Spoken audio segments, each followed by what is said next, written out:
Well, Revelation chapter 12, if you would, please. Let's turn there at a rather intriguing text. I've entitled A Woman, Her Child, and the Dragon. Such a storyline is not foreign to ancient mythology, is it? In fact, it may surprise you all the way back to the story of Isis and Horus. You have the issue with the serpent, the dragon, and how that's involved. You've got Marduk in the Mesopotamian region. You've got Baal and the issue with the serpent. And even up through the Greco-Roman world with Apollos and Python. The story of a woman who gives birth to a redemptive child and a serpent who's involved. You go, woo, that's really... And so a lot of scholars argue, well, what Moses and here in Revelation John has done is he's taken these mythologies and has shaped them so that they're palatable to a Greco-Roman world or the world they live in, and they'll understand the story better. I would argue, no, these are all knockoffs of Genesis 3. That's what I would argue. And I put this in your notes there. Genesis 3 is in that paragraph. The curse of the woman, the enmity between the woman's seed and the serpent, and victory over the serpent via martyrdom served as the basis for all of these corruptions. And what the Revelation 12 does today, I won't do justice. It's so rich. Revelation 12 reaches back into the Old Testament, and it pulls not only Genesis 3, not only Genesis 37, but Psalm 2 and Psalm 66, and weaves it together that only the Holy Spirit could do.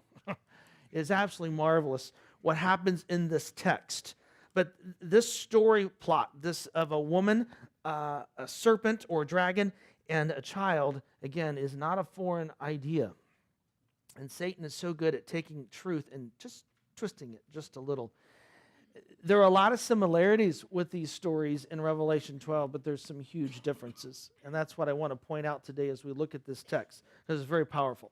So let's look. It says, then a great sign appeared in heaven. If you know anything with Johannine literature, sign is very significant. He doesn't use the word miracle in his gospel. In John's gospel, it's sign. And he says, I've only picked a few that you might believe. They're laser beams to Christ. There are laser beams to special revelation. And it says here, we have a great sign appeared in heaven. A woman clothed with the sun, the moon under her feet, and on her head was a crown of 12 stars. This is one of 4 women in the book of Revelation, right? You already met one. Who did you meet early on in chapters 2 and 3? In fact, you meet her in Kings as well. Yeah, Alpo's commercial. Jezebel, right? Oh, that's awful. She became dog food, if you don't remember the story. Later, we will meet the harlot, and we'll then meet the bride of Christ later in chapter 19. So this is one of 4 women that are found in the text. She was pregnant and was screaming in labor pains, struggling to give birth. This is pre-epidural, all right? And what it's showing us is her vulnerability. That's what's going on here. This is a lady that's in deep stress, struggling to give birth, and another sign appeared in heaven. In fact, by the way, the word used here that she's screaming in labor pains is not the typical word you would expect in the Greek for pregnancy. This is one of intense persecution, is the word, which is very intriguing. It's not what you would expect at all. And I think John is intentionally doing that. John is a master, by the way. If you haven't, we've already seen this. There appears to be grammatical errors in the Greek. You go, that's not how you would word it. It's intentional. He's trying to draw direct your eyes back to the Old Testament text or back to a specific situation. It's brilliant. Verse 3, then another sign appeared in heaven. This one's not a great sign, but it is a sign. Appeared in heaven, a huge red dragon that had 7 heads, 10 horns, and on his head were 7 crowns, diadem crowns. Interesting, the Greek term here is diadem rather than Stephanos. Stephanos is a crown that we see with the woman in verse 1. It's a different Greek term. It's a crown showing victory. Interesting, isn't it? Satan wears a different crown. It's simply indicating royalty. He is not the victor in this line, in this story. You're going to see that as we go along. The dragon's tail swept away a third of the stars in heaven and hurled them to the earth. Then the dragon stood. That's interesting. You'd expect him to squat or to kneel. But he stands because in ancient literature, Satan always stands when he's about to destroy. Before the woman who's to give birth so that he might devour. I mean, this is a rather grotesque scene, isn't it? Her child as soon as it was born. So the woman gave birth to a son, a male child, who's going to rule over all the nations with an iron rod. Her child was suddenly caught up to God and to his throne, and she fled into the wilderness where a place has been prepared for her by God so she could be taken care of for 1,260 days. Then war broke out in heaven. Michael and his angels fought against the dragon. The dragon and his angels fought back. But the dragon was not strong enough to prevail, so there was no longer any place left in heaven for him or his angels. So the huge dragon, and you don't need to guess who it is, the text tells us, the ancient serpent, the one called the devil, Satan, who deceives the whole world, was thrown down to earth, and his angels along with him. Then I heard a loud voice in heaven. Now we break out in another song, another doxology in the middle of the text. Salvation, power, and the kingdom of our God and the ruling authority of his Christ have now come. Because the accuser of our brothers and sisters, the one who accuses them night and day before our God, has been thrown down. But they overcame him by the blood of the Lamb, by the word of his by their testimony, and they did not love their lives so much that they were afraid to die. Therefore, you heavens rejoice, and all who reside in them. But woe, and this isn't one of the three woes, this is separate, to the earth and the sea, because the devil has come to you. He is filled with terrible anger, for he knows he has only a little time. Now, when the dragon realized that he had been thrown down to the earth, he pursued the woman who had been given birth to the male child. But the woman was given 2 wings of a giant eagle. I know. Right? This text is difficult. All right, we're going to unpack it, but just hang on. And she flies into the wilderness to the place God prepared for her, where she's taken care of. Away, does that sound familiar? It goes back to, this is the second time he's talked about God prepared a place. God's caring for her away from the presence of the serpent for times, and half a time. Then the serpent spouted water like a river out of his mouth after the woman in an attempt to sweep her away by a flood. But the earth came to her rescue. The ground opened up and swallowed the river that the dragon had spewed from his mouth. From his mouth, God created the world. From this mouth, destruction is sought. Interesting, isn't it? So the dragon became enraged at the woman and went away to make war on the rest of her children, those who keep God's commandments and hold to the testimony about Jesus. And then it goes into verse 18, which I'm going to tie with next week as we look at the Antichrist 666 and all of those little secrets, right? This is really a storyline between a woman and the dragon, isn't it? That's the focal point. They are the 2 signs that are unleashed here in chapter 12. And again, we have another interlude. There's this storyline, and our authors hit the pause button, and he said, you need to know about another character that's played out here in the book of Revelation, and that is this woman. Who is she, right? There are several proposals, and this is in your notes. The first of these is that it's Mary herself, because after all, she is the mother of our Lord.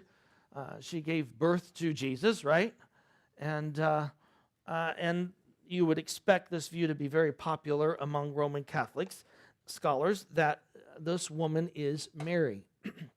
There's a few problems with that, and I put those in your notes. Never is Mary described in a motif with sun and moon and stars. Never. We just don't see that anywhere. I know she fled to probably Alexandria, northern Egypt. Remember that in the birth narrative? After the wise men, they fled with Joseph and Jesus to northern Egypt. But that's not times and half a time. It would never have been, most likely, not that long. And thirdly, verse 17 says the rest of her offspring. So she seems to symbolize something far greater than a specific individual. But Mary is held by some. Others argue it's the church, especially those who want to see church as the idealized Israel, that it's the church who has given birth to the Messiah. The problem is Christ gives birth to the church, not the other way around. That, to me, this view just does not hold water, and I've put that there in your notes.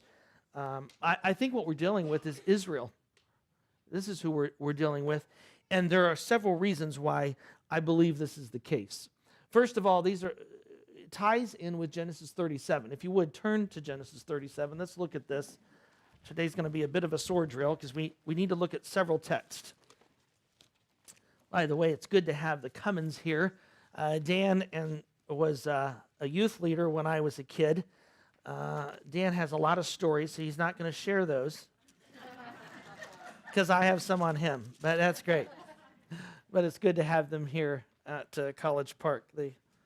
Washington, right? You were living in Washington now, and now you're here, so that's great. Yes, right. That's good. Yes. One time they had a caramel apple eating contest between the girls and the boys, and he took onions for the boys and covered them with caramel, unbeknownst to us. And I was one of the recipients. So that's Dan for you. And I don't harbor any ill feelings. In Genesis 37, verse 9, in one of the three dreams that Joseph has, it says, and he had another dream, verse 9, told it to his brothers. He said, I had another dream. The sun, the moon, and the 11 stars were bowing down to me. Did you catch this? The sun, the moon, and the stars. It's the very same thing we see here in Revelation. And as I mentioned there in your notes, most scholars recognize that the sun and the moon represent Jacob and Leah, while the stars are his brothers. And that's just not New Testament scholars today or Old Testament scholars. Even going back into Jewish literature, Intertestament period as well, the stars and the sun and the moon often embodied or depicted Israel. And again, I mentioned this there in your notes. The motif carries throughout Jewish history as the sun, moon, and stars frequently refer to the faithfulness of Israel. In fact, if I take you to some early synagogues, we didn't do that on this trip, but if I took you to some early synagogues where there is the mosaics, for instance at Sepphoris, you'll see the zodiac. You think, why in the world would a Jewish synagogue have the zodiac? Because they're tying it back to Genesis 37. The sun, the moon, and the stars represent Israel. They embody Israel, the faithfulness of Israel. In addition, as you see there in your notes, Israel is often portrayed through the Old Testament as a pregnant woman, right? There are numerous texts where she's vulnerable because she's pregnant and cries out for help. Based upon Genesis 37 and the variety of texts that talk about Israel as a pregnant woman giving birth, I think we can confidently argue this is Israel here, this woman in Revelation 12. Questions on this? Most scholars would argue, yes, this is Israel, but there are a few. Yes? I wonder if the church is referred to as the virgin bride, and this person's pregnant, right? Yes, interesting. Yeah, very interesting that the church is the virgin bride in a sense. Yes, yep. The argument is that the church is given us Christ, and I think it's the other way around, right? So I think Israel fits best here.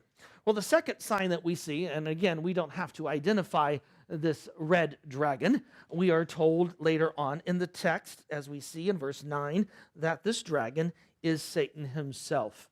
Why red? I think one scholar states it well. Red is the color of blood and harmonizes with his murderous intentions to kill the offspring of the woman, right? That's what it's seeking to do. Notice the text in verse 3. What do we see about this dragon? What's it tells us besides its color, which is also the word for fire, red? What else do you see about this dragon? 7 heads and 10 horns. That should sound familiar if you're thinking of Daniel 7. We're going to come back to this, so I'm going to punt a little bit today with this issue. I mentioned while we can discuss the 7 heads and 10 horns, we will later on when we get to chapter 17. All right, so there's a connection with Daniel. I think it's the 7 consecutive empires in Rome, I would argue, is going to come back in a sense to, it's not fully slayed, and the 10 horns rise out of that last empire. And you notice it says that we're 7 diadem crowns. I think this indicates, as well as other scholars, that we're indicating his sovereignty over the globe. Now, ultimately, God's sovereign. But remember what Satan offered Jesus in the temptations. What did he offer him besides bread? What did he offer him? He give you the kingdoms of the earth here. How can he do that? Because he's in charge. Now, what a bummer if Jesus had taken that, because he got everything not only on earth, but below the earth and above it. All will bow their knee. And had he succumbed to Satan, all he would have gotten was a short end of the stick, just like Satan normally operates, right? So the 7 diadem crowns speak of Satan's sovereignty over the earth. Then we are told, what else, in verse 4, that his tail sweeps away 1/3 of the stars. I believe this is a reference to Isaiah 14. So turn to Isaiah 14. It's a text I know some of you know, and we referred to this a while back.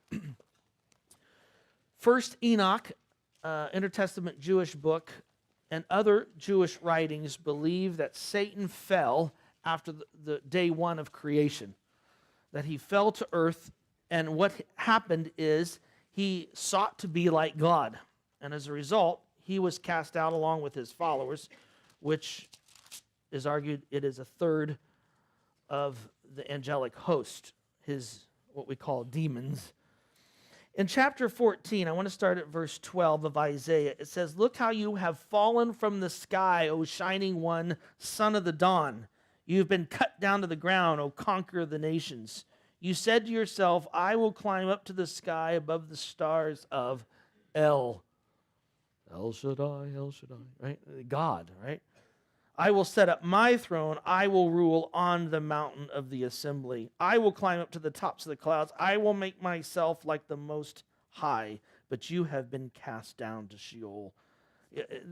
This is probably a reference to Satan's demise. Wanting to be like God, he's cast out. Ezekiel 28, which is also in your notes, refers to this, and I did include 1 Enoch 6. Now we're going to come back to this. You'll notice in verse 7 of Revelation 12, Michael's involved, and we'll get to that in a minute, all right? So just hang on there. But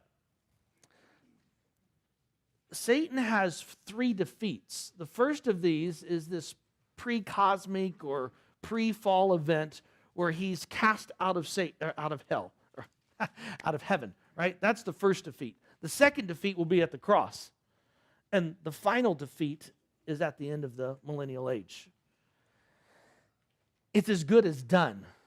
And that's what we will see as we move through this text. But this reference in verse 4 is, I believe, what we're referring to as pre-fall in Genesis chapter 3, Satan being cast out of heaven with his minions, his demons. Any questions on this? This text is very significant in studying of Satan and demons. Not that we want to dwell very long on it, but Patterson in his commentary on Revelation says, Satan seeks to frustrate the redemptive purpose of God and, if possible, to destroy the work of God. I mean, that goes back to the pre-fall of Satan, and I would argue Satan is seeking at any time to destroy any glory that might be given to God. As he did then, he still is and will to the very end. So the dragon, if he can't get God, he's going to get as close as he can to God, right? Reminds me of the religious rulers when Lazarus is raised from the dead. Not only now do they need to kill Jesus, they got to get rid of Lazarus, right? Well, if we can't get God, then Satan's going to go after the apple of God's eye, and that is the Israelites, the Jewish nation, right? It's whom God has chosen. Yes? If that's the Jewish nation, the 12 stars representing the 12 tribes, could the tail sweep represent a killing of 1/3 of the descendants on earth of the descendants of Israel? Well, these stars are in heaven, not on earth. I would argue, number one. Well, the 12 stars around the woman represented the 12 tribes, did they not? Yes. I don't see that as the same. No, I don't.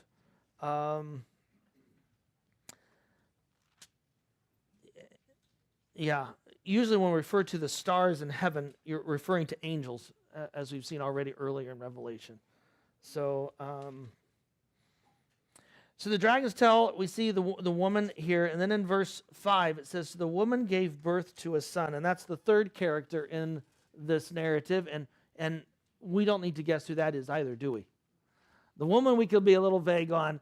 The dragon, there's no guessing there, thanks to verse 9. And the same here, because Psalm 2 is incorporated in the text. Notice what it says? The woman gave birth to a son. And by the way, this is redundant, a male child. Why would you need to say that? And it's grammatically incorrect, because he uses neuter. You would expect it to be masculine in agreement with the son. It's not. Ooh, what's going on here, right? Why would he do that? In the Greek translation of the Old Testament, we have something very significant. And I think he's referring back to Isaiah 66. Turn there. I want you to see this. It is so significant. Both lexically and grammatically, John, I think, is anchoring us back to Isaiah 66. It's a powerful text, and I want you to see this.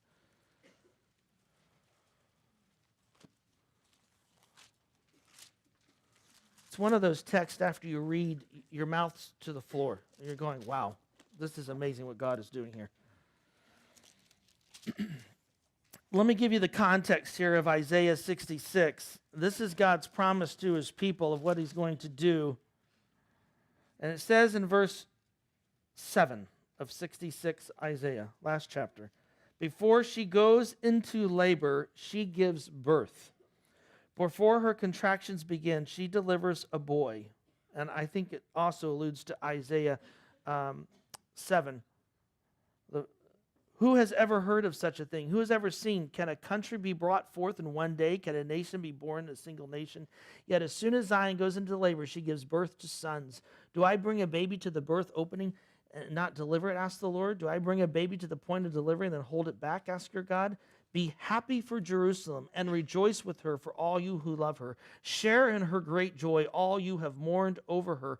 For you will nurse from her satisfying breast and nurse her. You will feed with joy from her milk-filled breast. For this is what the Lord says. Look, I'm ready to extend to her prosperity that will flow like a river. The riches of nations will flow to her like a stream that floods its banks.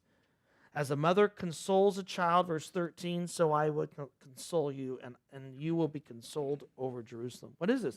It's a new Jerusalem.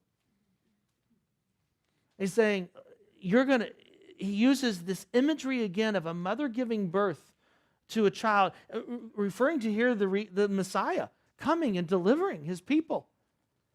And I believe the writer of Revelation knows full well what he's doing when he takes it and says a male child. It's redundant. Grammatically, it's incorrect, but it agrees directly in the Greek with the translation of Isaiah 66. And what is he saying here? So the woman gave birth. The woman has given birth to the glorious Messiah, the victor. And by the way, notice this will rock your world. Go back to Revelation 12, 5 and 6. There's something noticeably missing. In the Christology of Revelation, you always have the incarnation, the crucifixion, and the resurrection. What's missing here? Crucifixion. The ascensions there are caught up. There's no issue of crucifixion. He is victorious. Satan did not take his life. And Satan's involved here, but Christ is victorious. And notice that we use Psalm 2, he rules over the nations with an iron rod. This is the one, he's not caught up to escape. He's caught up because he's victorious. And the promises of Isaiah 66 that Israel will give birth to this Messiah who will usher in this new kingdom, here we are. It's as good as done. Isn't this powerful? In your notes, I quote Pataki, who's did a work on a non-combat myth of Revelation 12. He addresses this very issue of why is Christ's death not mentioned in this text. You would expect it. It just, every time John refers to his Christology, I mean, look at it, think about it. We've seen the blood of the lamb, the sacrificial lamb. We've seen this several times in the book. It's missing here. Now, it will be brought back up in verse 11, but it's not here. And he argues, and I agree with him, that what Christ is doing is that he does not need to fight. He is the source of every, unlike those myths that say the child has to fight and try to win his way and the mother has to intercede, not in this story. There's no combat. Christ gave up his own life. He was victorious from the get-go. Satan didn't have a chance. Right? He's already been defeated back in heaven. He was defeated again at the cross in the ultimate victory, and they're all kind of wed together as one. He is the loser. In fact, it's Michael who the text tells us takes him out of heaven, not even God. How much more will the Messiah, when he deals with Satan, handle it, right? If even Michael can do it. And so Pataki's right. Jesus is the Lord of every creature. He is the only Lord, even above the dragon. This is where this so-called international myth that we have, that this woman, the child, and the dragon, unravels when you say that John is borrowing from it. No. This is vastly different from all the other storylines that we see in Egypt, Egyptology, or we see in Mesopotamian mythology, or in Greco-Roman mythology. No, it's vastly different, because this child is already victorious. And as I mentioned there, you can see under Isaiah 66, salvation is found in the Messiah. And that's what I think is being stressed here in Revelation 12. What a comfort to our readers who are struggling in their faith, right? Think back to chapters 2 and 3. These believers who are being persecuted for their faith. I mean, think of Andrew Brunson, who's in prison right now. Hey, what a comfort to know God's on the throne. He knows the storyline. He's already won the victory. I quoted Osborne on the last page of your notes. It's such a great quote. He says, whenever Satan takes the life of one of the faithful, he participates in his own defeat, as occurred when he took control of Judas and led Christ to the cross, the greatest military defeat in history. Isn't that right? That's our Lord. Yes, Eugene. A question. How in the world would John, all of his life in Palestine, know about the mythology of Greece, Rome, Egypt, and things like that? He did not have a real educational background to bring anything out. He had no books. Why can they say that? Well, I think they were more versed than we would like to think. Being from Bethsaida is a predominantly Gentile city, so I think he could have had exposure to some of the mythology living in Ephesus for sure, hands down. There was a temple to Apollo there in Ephesus. So I'm not saying he's not aware of those myths. Some certainly, Isis, and well, there was a temple to Isis in Ephesus as well.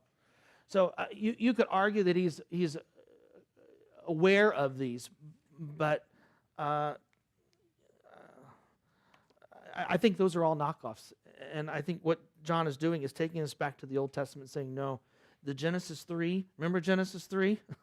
The curse that was pronounced on the woman and the serpent and the child that's going to have to suffer. All of this is woven together here in chapter 12 of Revelation. And in verse 5 it says, listen, this child was born with a rod, right? Over all the nations, this one will rule. This one who had to have his diapers changed is actually the God of the universe who's come. And weaving this together with Isaiah 66, Bill, so many other commentators state as well, this is exactly what John is doing. He's taking Isaiah 66 and saying, listen, we have a New Jerusalem, and we have a God who's victorious, this Messiah. And this idea of Israel being the mother who gives birth to the Messiah is seen right here. Well, it says in verse 6, it does not exempt God's people from suffering. It didn't exempt Christ from the cross either, did it? It says she fled into the wilderness, but God is providing for his people. Notice that? He provides a place to protect her and to take care of her. Interesting, when we look at the wilderness, and I'm always marveled when I go through this area, very barren, and Some would argue that she's taken to Petra, to Jordan, and that's where she hides. We'll look at that in a minute. I want you to turn to Deuteronomy 18, another Old Testament text. You cannot study Revelation without looking at the Old Testament. It just bleeds it. Stab it with a knife. You're going to see Old Testament pouring out. Deuteronomy 8 is another key text to this whole discussion. Remember, this is a text that my colleague uses when we take a group to Israel. The very first day, they're in comatose because they've been on the plane ride. So, whether they're listening or not, I don't know. But he said, look around you. This isn't Hawaii. We're not driving through the wilderness. And Israel has got some beautiful places, but, it's not Hawaii. And Egypt was so lush along the Nile. They didn't have to depend on anything but the river. But in this land, you're dependent on God. And Deuteronomy 8 has a very interesting text. It says, "And who brought you through the great fearful desert of venomous serpents and scorpions." Isn't that interesting? Later Jewish writings will equate that with foreign powers. "And a place with no water. He made water flow with a flint rock. He fed you in the desert with manna, with your ancestors had never known before, so that he might be by humbling you, test you, and eventually bring good to you." This text becomes a rallying point throughout Judaism. There's so many texts that I could read to you, but I mentioned this under verse 6, a text later associated, listen, with the initiation of the coming of the final kingdom in Jewish thought. Many Jewish writings in the Intertestament period and later rabbinic writings use this text, Deuteronomy 8. And the whole issue of the wilderness, which was a place of God's protection in hand, as an indication that God is preparing you for the kingdom. And what happens at the end of the 1,260 days? We have a millennial age. We have the kingdom that has been promised. So this is in preparation. And I think about the Old Testament, how many people were sent to the wilderness to prepare them, even Jesus, right? To prepare them for the coming. All this is just woven together here as we look at this text.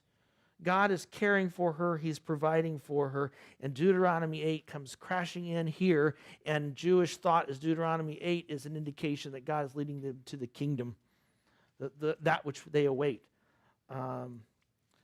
Look at the Essenes, the group who are responsible most likely for the Dead Sea Scrolls.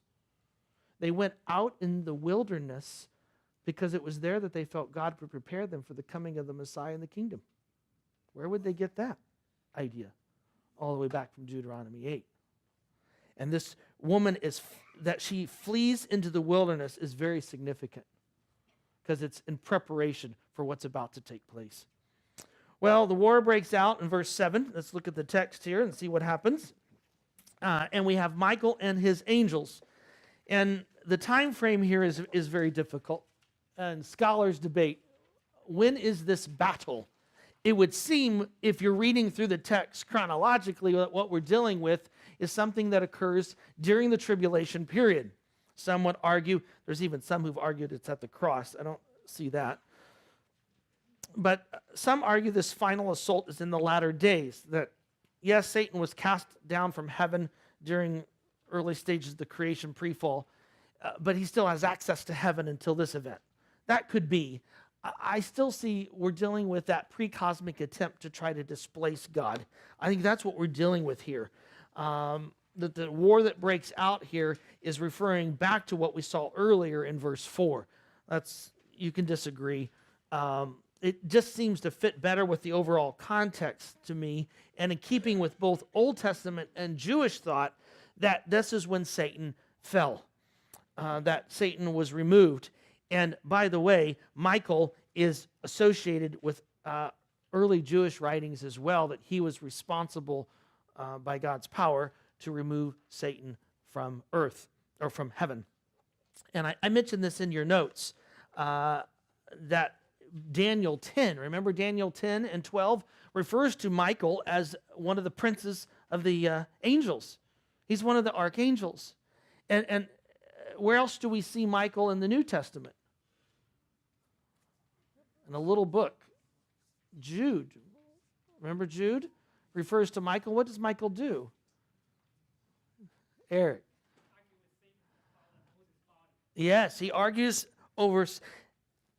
Michael was seen as the great advocate of the angels for God's people. Who's the one who tries to accuse God's people? Satan. This isn't a comparison between Satan and Jesus. This is a comparison between Satan and Michael. They're on the same playing field. Jesus is up here. He's God. And Michael is seen as the great defender, and all the more with Moses, who was probably being accused by Satan about murdering an Egyptian who shouldn't be worthy to enter into God's presence. And Michael is, of course, interceding for Moses. And this is not foreign to Jewish thought. In fact, I thought you would enjoy hearing something from the Dead Sea Scrolls. These Jewish documents that were found, some dating 200 years before Christ in the wilderness. And this is the War Scroll, 1QM. And it has something, I mentioned this there under chapter 17, verses 6 through 8. Listen to what it says about Michael.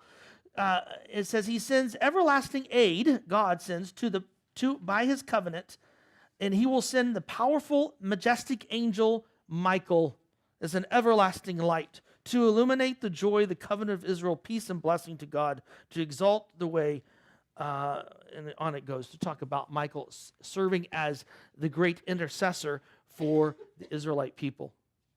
This is a document, Jewish document, intertestament period, and understanding Michael's role, and no doubt pulling from Daniel 10 and 12, and we see again in Jude, and Jude, by the way, is quoting from 1 Enoch. So it's Jewish thought that Michael serves, the assumption of Moses, that we see Michael serving a key role here. But again, it's Satan and Michael that are on the same playing field. And if Michael, by God's power, can remove Satan, how much more will the Son of God? Right? And as we know, Satan is no match for Michael and his angels. The dragon was not strong enough to prevail. Verse 8, you see that in the text. And now we break out in a hymn, as we said. This hymn is very intriguing. There are three components that I want you to see. First of all, for those that are delivering this, I heard a loud voice. It could be the martyrs found back in chapter 6. They declare that victory is already won. It's already done.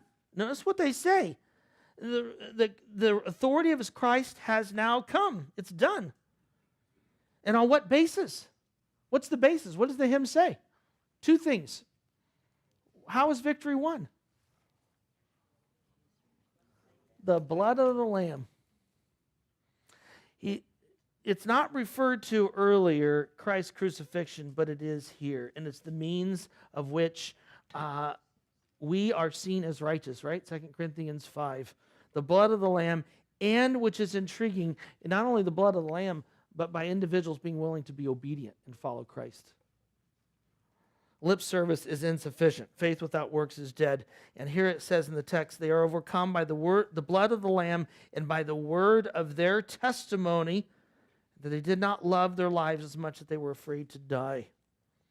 If you want to follow him, what do? Take up your cross, deny yourself, and love the Lord your God, right, with all your heart, soul, mind. And that's what we see here. This imagery that's being brought forth, this loud voice is declaring, listen, our Lord is victorious. He has won. It is good as done. And so again, kind of like a proleptic type vision, it's already seen the future. It's finished. Satan was removed from heaven. He was defeated by the blood at the cross, and he'll be defeated at the end. It's all done. Right? It's all done. And furthermore, I can never understand, by the way, why anyone wants to worship Satan. And we have people who do. And I don't get it. You're following a loser. He's not going to win. We already know the end of the story. Satan knows the end of the story too. And by the way, that's what we're going to see here in a minute, what happens. But verse 12, we see the final phase of this hymn, And that is not only do we hear a great rejoicing on what God is doing for his people, but there's a woe. And why is there a woe? Is because Satan has come down to dwell among you, and he is hot to trot. Right? The text tells us why. He's filled with anger. Why? For he knows. He doesn't know the specifics. No man knows the hour that's given to the Father by even Christ. No one knows that time frame, but he knows it's very short. Right? There is appointed time, and Satan is done. Difficult text in many ways, but certainly there's a woe upon those who dwell because Satan is among you. In verse 13, when he had realized that he had been thrown down to earth, which seems to be that it was very sudden, he goes after the woman who'd given birth to the male child. I mean, how else do you explain a small minority group among the human race that has endured such persecution? Even my advisor back in Aberdeen, I can still remember, it's the only time I really had a chance to share the gospel. Probably should have taken more opportunities. But we were sitting around, I can still remember, she's saying, how is it you have one particular people group who has suffered so much and yet they've maintained their identity? Very simple. They're God's people. He has chosen them before the foundation of the world. He has wooed them. He's made a covenant with them, and I would argue those covenants are not nullified or spiritualized in the church. There's yet a future. And so as I state there, even I said, from programs that have been enlisted to death camps, from the Amalekites to the Nazis, there's been an attempt to eradicate. Why? Because ultimately Satan needs to undo the storyline and go after God. And you want to hurt someone, go after their beloved child, right? You speak ill of my child, look out. Mama Bear's going to go after you. Right? And you can, and so would Mama, Dad. I'd go too. And all the more, right? These are the people he's wooed, and Satan's going to go after him. But once again, we see in the text that God prepares a place and takes care. He repeats it in verse 14, and gives the woman 2 wings of a giant eagle. Now, I know, there's all sorts of interpretations. This is a 747 or a, 727. I don't know, what are they? I don't know my planes. We don't know. But we do know this, that often eagle is used in the Old Testament to indicate a deliverance for Israel. Did you realize that? I put a few text passages in your notes. These Exodus 19, the whole thing with the Exodus, they're described as they're given wings like eagles to escape Egypt. And some scholars argue what you have in Revelation 12 is a new Exodus, a new deliverance. We won't go down that road. That's a whole other can of worms today. We're dealing with serpents and a dragon and an eagle. We don't need to deal with worms. So, this idea that they're being delivered, Exodus 19, Deuteronomy 32, it's not the first time that an eagle is used to indicate deliverance of God's people. So exactly how this works is that, they get on one giant bird. I don't know what happens, but it is indication that God delivers them into the wilderness. And so the place that God has prepared. And then we have the serpent spouting water like a river out of his mouth. How exactly that works, I don't know either. Sorry, I don't. And I've read some commentators who think they know, and I'm not sure I agree. But we know this, that flood throughout the Old Testament is used to indicate often persecution. And I mentioned that in your notes as well. The water and flood issued by Satan, the Old Testament often described as persecution through water. And so I think these images of the Old Testament come crashing in, if I could use a pun. Some have said I'm all wet, so there you are. The flood, make sure you're awake. Yeah, oh, that's good. So, would someone open up the ground and swallow them up, right? The river that the dragon has spewed, God intervenes and protects his people. Just as I would argue he has from times past, he continues to do so. And those who bless his people, he will bless. Those who curse, he will curse. Yes. You kind of skipped over the time and half the time, which is 3.5 years. Yes, I think what we're dealing with is the halfway point. I think this is when, the question is the times, half a times, the 1260. What we're dealing with is when the Antichrist is going to make a treaty, we see in the text. We'll get to this next week more so. Makes a treaty even with Israel, and they think they have a great friend, and Satan's involved. And then we have the desecration of the temple, the 3.5 mark. That's when we have them fleeing at this point. And that's when Satan's going to go after them. We kind of have the whole, again, this is the pause button. And it's all coming crashing in. John's trying to give you the whole storyline from the beginning of time to the end of time in Revelation 12, right? The end of the line, the bottom line is Christ is victorious, Satan's a loser. And in the process, Satan is going to go after the woman, and I would argue Israel. We're not done. We have one other group of people to identify in verse 17. The dragon became enraged. He realizes he can't get to the woman, so he's going to go after the rest of her children. Who are they? Right? Some of you, this is your first time here. You will not be back, probably. I understand. We ask more questions than we answer. There are several proposals, but let me give you a couple. Some will argue this is the church down through the ages, especially those who don't hold maybe a futurist view of Revelation. They might see this as the church through times past. And certainly Genesis 3 is applied to the church in Romans 16. I have that there, you can see.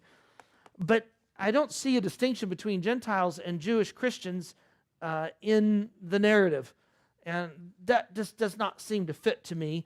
There are those who argue what you're dealing with is a believing remnant from Israel.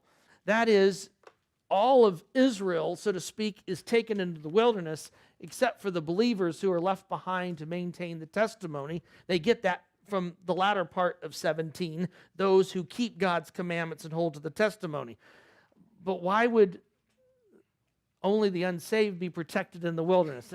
That does not wash with me either, and I struggle with that. A variation, which is in your notes, states these are Jews who simply didn't get to join the eagle into the wilderness. So I guess there wasn't enough room on this sucker, and so they were left behind, or they have an allergy to bird feathers. I don't know, but they're not with the group who went into the wilderness. There's that idea.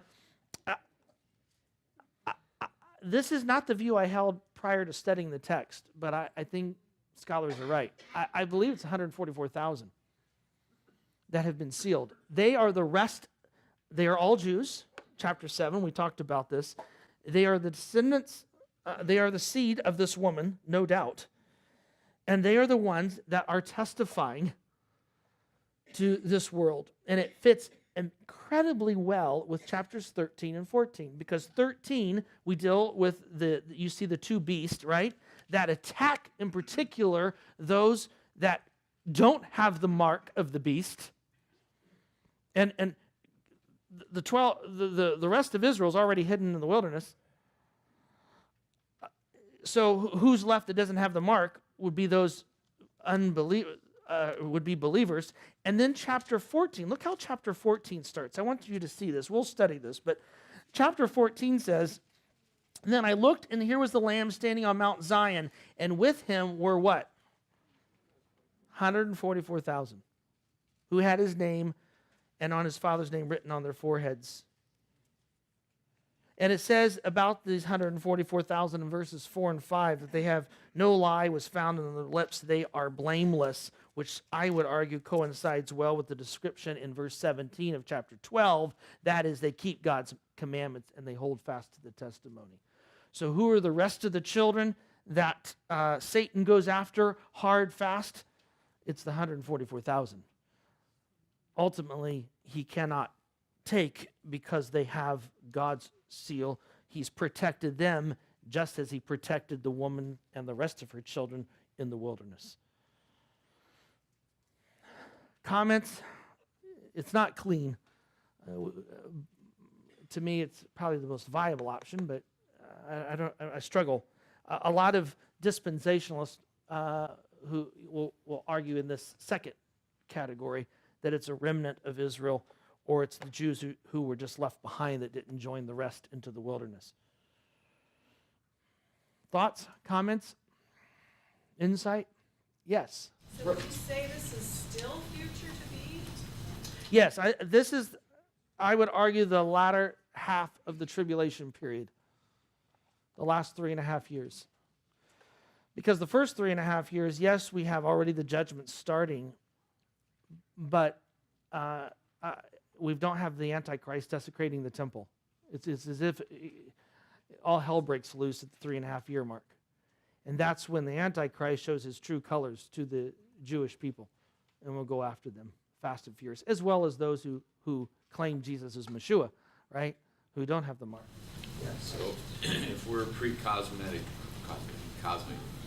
that this starts, now when did it switch to be in the timeline as a, you understand what I'm saying? No, I don't.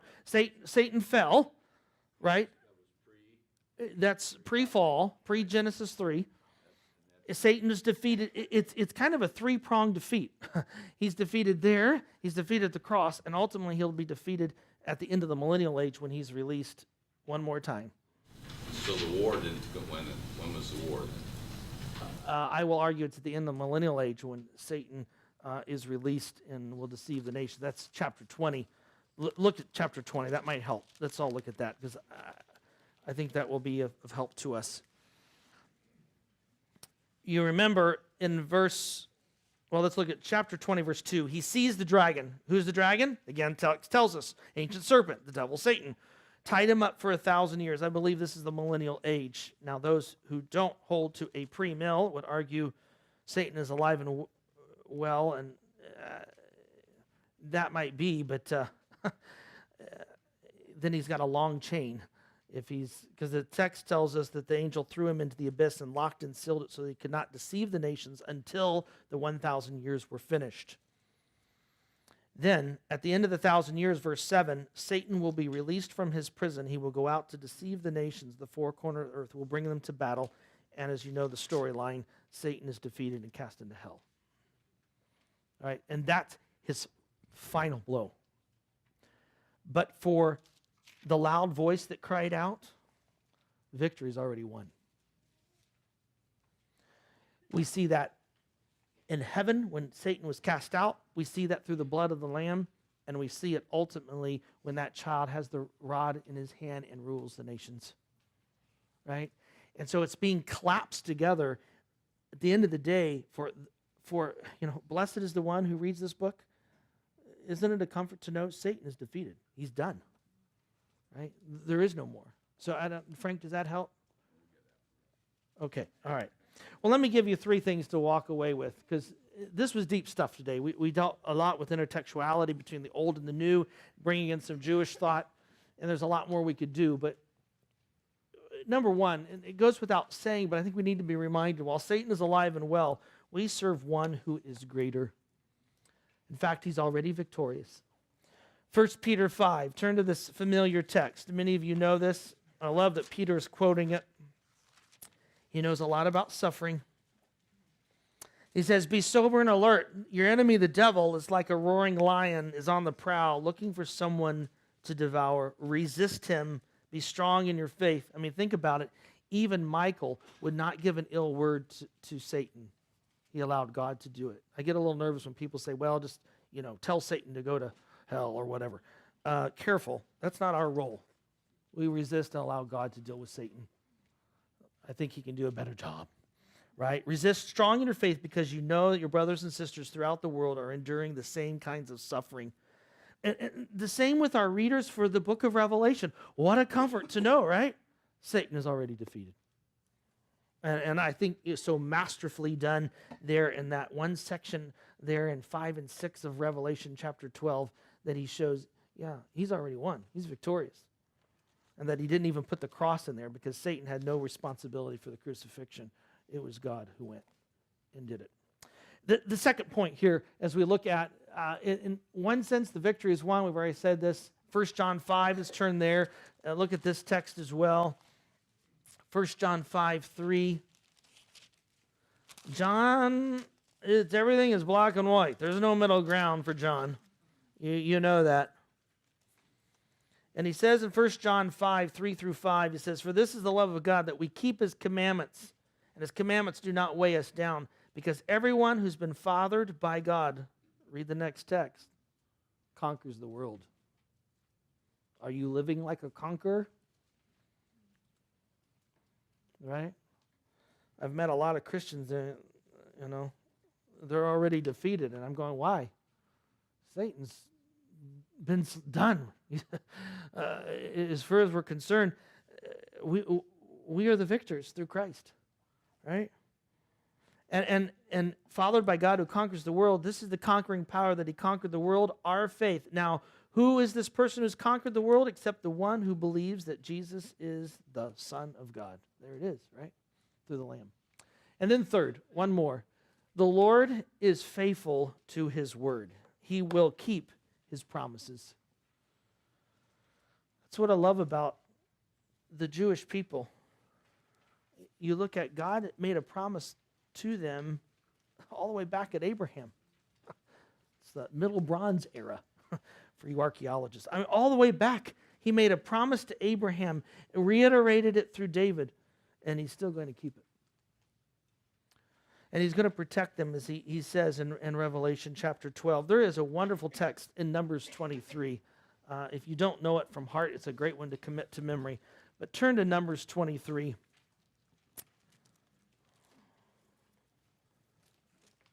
Verse 19. God is not a man that he should lie, nor a human being that he should repent. Has he said and he will not do it? Or has he spoken and will he not establish it? Isn't that great? That's our God. Nothing's going to thwart it. And I don't know about you, as that we study Revelation, I'm reminded continually we have a sovereign God who reigns. And nothing is going to thwart his plan. He is in charge. He will do it. Further thoughts or comments? Yeah, Tracy? When you say that the casting out of Satan occurred pre-fall, what I'm seeing in the text where first of all, you have the group singing this song. Who is that singing? Well, I think the loud voice is the martyrs in chapter 6. But if it happened pre-fall, how is the believers in heaven singing? That's what you see what I'm saying? Well, and well, not just that, but also when it says that Satan, when he was cast down, he persecuted the woman. But if it was pre-fall, Israel didn't exist. oh, but Satan's been after the woman since Abraham. And I'd argue before. Well, yeah, but I'm saying the woman here is Israel. Yes, but I would argue he's been after her from day one. And I guess I see we got some collapsing here, and I don't see a problem with them breaking out in song and reflecting on what has been accomplished, but what is going to be accomplished. And I think it's more forward-looking that the authority of Christ has now come. It's done. And we didn't unpack that salvation power, the kingdom, and the ruling authority. There's so much there. But, yeah, I see your point, and it makes it problematic, other than you can say that it's wed together. Is it possible that Satan was expelled from heaven before time was created? Yeah, it can be, but that's not that this is. Yeah, we can talk more afterwards. It's not what Jewish thought would say. It was after the first day of creation. Regardless, it has to be before Genesis 3, the fall, right?